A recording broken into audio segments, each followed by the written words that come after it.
to college? I ain't go to college, but I turned it down. Oh.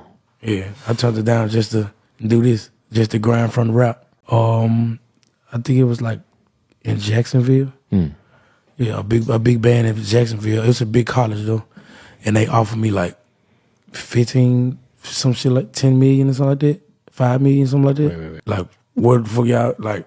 You know what I'm saying? But I was so younger, like Wait. I didn't know what it was. Are you sure they offered you $5 million? I turned it down.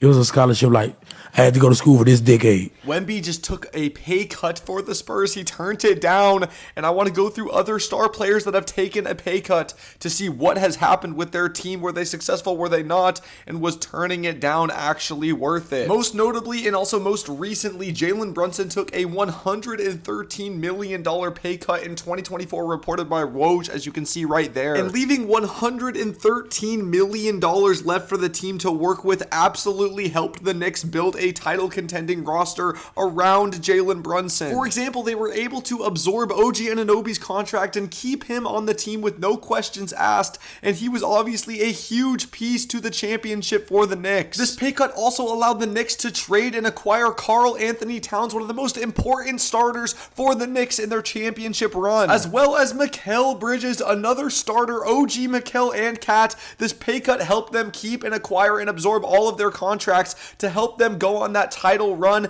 and keep that starting five on their team that was one of the best in the NBA. This pay cut that Jalen Brunson took gave them so much flexibility to keep their roster, absorb contracts, and make trades to make them a title contender, but it didn't just do that. It also helped the Knicks avoid the second apron and keep their championship team after the 24-25 season. For the 25-26 season, they were able to keep their roster and not go into the second apron. And we've seen what teams will do when they do go into the second apron. Mitchell Robinson lost out in free agency because they didn't have enough financial flexibility to keep him. But if Brunson didn't take that pay cut earlier on, we would have seen this way sooner. So Brunson turned it down, the $113 million, to help him win a finals MVP and the Knicks a first championship in 50 seasons. So turning down that money was definitely worth it for the Knicks and Brunson. And now next we are talking about another Spur. Tim Duncan actually took a pay cut back in 2012 to help the Spurs remain competitive and end up winning another championship. Obviously, this was 14 years ago, so the money doesn't seem like that much, but back in the day, it was a lot, and giving up $11.5 million a season was a massive amount to cut. And just like the Knicks, this helped them keep key players on the roster, like Danny Green was able to stay on the roster because of this pay cut, a key piece to that Spurs team. Also, Boris Diaw was allowed to stay on the team because the pay cut allowed for financial flexibility, so Boris Diaw's contract was absorbed by the team, and that is a huge depth piece that they needed. Speaking of depth pieces, it also helped them keep backup point guard Patty Mills on the team. That's 3 players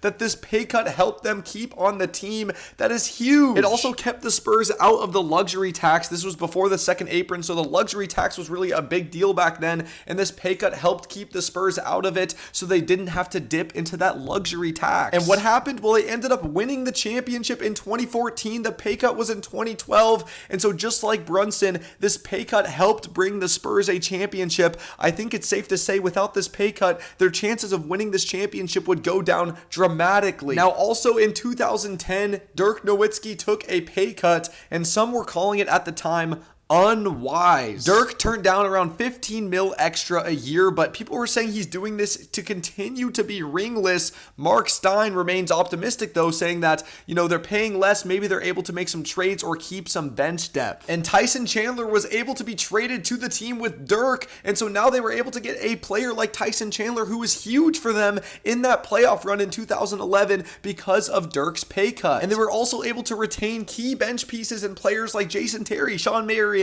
Brendan Haywood, and Caron Butler were all able to stay on the team because of this pay cut. However, even though Dirk turned it down, Mark Cuban was still paying luxury tax from 2002 to 2011, and after they won the championship, he actually stopped paying the luxury tax. However, it is 100% safe to say that Dirk turning down the money helped them win the championship in 2011 against LeBron James and the Heat, bringing the first ever championship to the Dallas Mavericks, still the only one to this date. Dirk turned it down and helped bring a chip. And one of the greatest teams of all time, the 2010 Heatles with LeBron, Wade, and Bosh, they actually turned it down too. And now back in the day, again, this was a lot more money than it is today, but leaving about 15 mil on the table each actually helped them build out a championship roster a lot easier. That pay cut helped them retain Mike Miller, who was present in those 2 championship runs in 2012 and 2013. But more importantly, it helped them keep Udonis Haslem, who is a huge piece of the team and also a staple in Heat culture. Without this pay cut, he would have likely had to walk or get traded or signed somewhere else. It's safe to say that the Heatles might have still won the championship despite the pay cut, but it definitely did help them, because if they didn't take the pay cut, they would have had to have like 11 players on league minimums on that team. And now we are seeing Victor Wembanyama, one of the best players in the league, turn down roughly 10 million to 11 million a season to help the Spurs remain competitive and keep their roster that just went to the finals. The Spurs have 2 super young players alongside Wemby and Stephon Castle and Dylan Harper, who are almost guaranteed going to be getting huge contracts in the future, and we can't really expect them to turn it down too. So Wemby doing it allows the Spurs some flexibility to sign these guys to big extensions. You can't really expect the Spurs owner to go into the second apron to keep anybody but Wemby, but because he took that pay cut, they're likely going to be able to stay under the second apron and keep guys like Stephon Castle, who is a huge piece of the team already. And the Spurs already won the Western Conference once with Wemby in year 3, Castle in year 2, and Harper in year 1.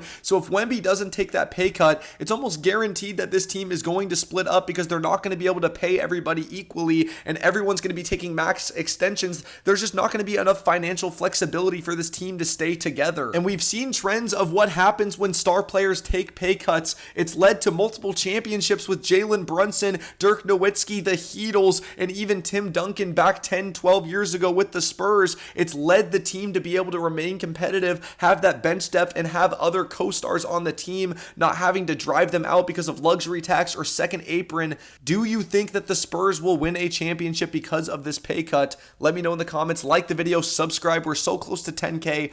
Love you all. Peace.